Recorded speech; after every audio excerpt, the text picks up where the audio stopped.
एक बहुत ही अच्छी कॉन्सेप्चुअल और ट्रिकी प्रॉब्लम है। तो आइए पहले प्रॉब्लम को समझते हैं।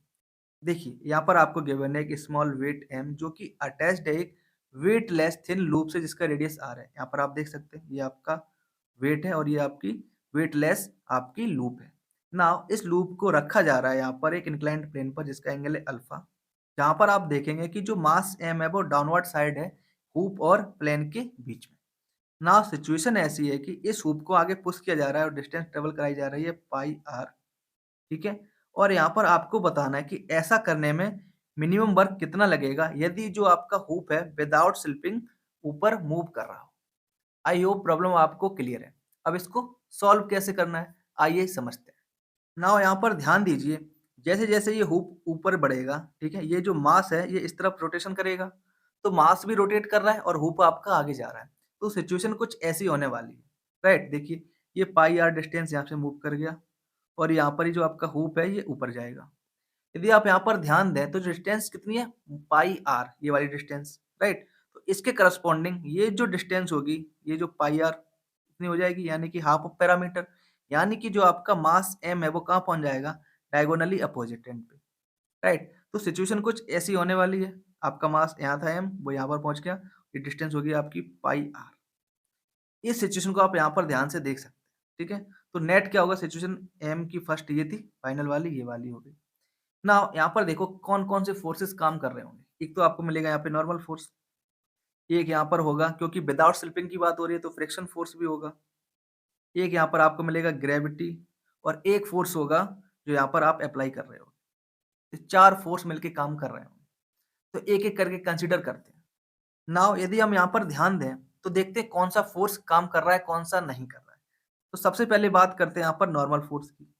क्या यहाँ पर नॉर्मल फोर्स कोई काम कर रहा है? तो आंसर है नहीं, क्योंकि जो आपकी बॉडी है, वो अभी तक कॉन्टैक्ट में है, एक बात। दूसरी बात ध्यान दीजिए यहाँ पर बात हो रही थी विदाउट स्लिपिंग की, विदाउट स्लिपिंग। तो जब विदाउट स्लिपिंग हो रहा है यानी कि जो फ्रिक्शन फोर्स है उस वक़्त क्या कर रहा है? उस वक़्त जो कॉन्टैक्ट में पॉइंट है उसका कोई भी मोशन नहीं है, तो फ्रिक्शन फोर्स यहाँ पर कोई भी वर्क नहीं करेगा, ठीक है?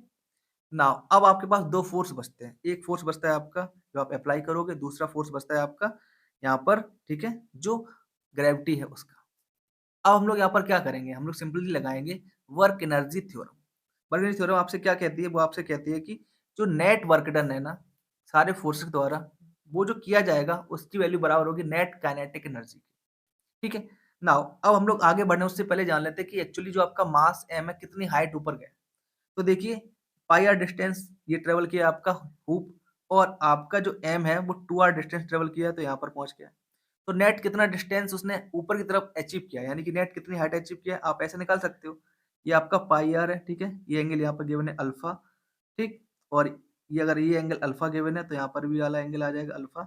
नाउ आप बहुत ही आसानी से बता सकते हो कि इस पाई आर का, ठीक है, साइन कंपोनेंट ये वाला हो जाएगा और इस 2r का कॉस कंपोनेंट ये वाली हाइट हो जाएगी। नेट हाइट क्या हो जाएगी आपकी h1 प्लस h2, आप यहाँ पर ऐसे देख सकते हैं। इतना क्लियर है? अब आगे बढ़ते हैं। नाउ अब आते हैं हम यहाँ पर अपनी मेन सिचुएशन पर। तो हम यहाँ पर देख चुके हैं कि जो आपका नेट वर्क डन है वो क्या हो जाएगा? नेट चेंजेस काइनेटिक एनर्जी, आपको थ्योरम पता है। अब सिचुएशन ये आती है कि यहाँ पर आपसे पूछा गया कि मिनिमम वर्क कितना होगा? तो मिनिमम वर्क जब हम लोग कर रहे होंगे ध्यान से देखिए, तो जो काइनेटिक एनर्जी को हम क्या करेंगे मिनिमम से मिनिमम करने की कोशिश करेंगे। हम लोग बहुत धीरे-धीरे लेके जाएँगे उसको, बहुत धीरे। यानी कि जो आपकी काइनेटिक एनर्जी का चेंज होगा वो क्या हो जाएगा आपका 0। बात समझ में आ रही है? और हम ये पहले ही देख चुके हैं कि work done from the friction क्या है आपका 0।